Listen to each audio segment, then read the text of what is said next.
गेल्या काही काळापासून छावा चित्रपट आला आणि पुन्हा एकदा छत्रपती शिवाजी महाराज, छत्रपती संभाजी महाराज यांच्याबद्दल जाणून घेण्याची लोकांना इच्छा झाली आणि मग फिल्म बघितल्यानंतर काय धर्मरक्षक संभाजी महाराज असा एक आवाज सगळीकडून येऊ लागला। मग त्याला काउंटर म्हणून दुसरीकडून विचार म्हणजे सांगितलं जाऊ लागले की धर्मरक्षक नव्हे तर स्वराज्य रक्षक संभाजी महाराज।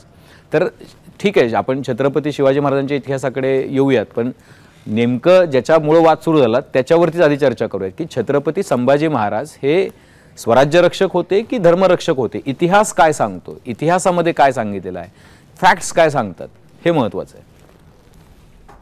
फॅक्ट्स बोलायचं झाला तर मी सुरुवातीला अगदी प्रामाणिकपणे सांगेन की महाराष्ट्रामध्ये सध्या जे काही चाललेलं आहे ते सामाजिक स्वास्थ्यासाठी फारसं चांगलं नाही आहे।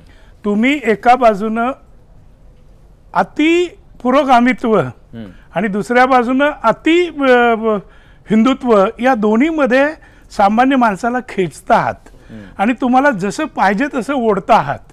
तुम्हाला जसं पाहिजे तसं महापुरुषांच्या प्रतिमा बिघडवता आहात, वक्र करता आहात। हे करायला नको आहे असं मला वाटतं।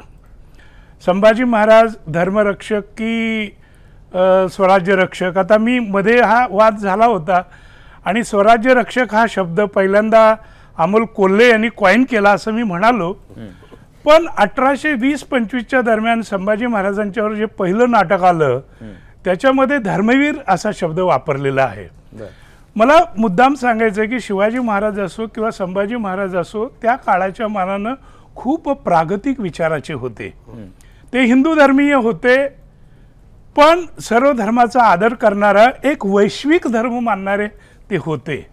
आणि ह्या सगळ्या गडबडीमध्ये हेही कुणाला अमान्य करता येणार नाही की शिवाजी महाराजांचा जन्म कुठल्या धर्मात झाला, हिंदू धर्मामध्ये।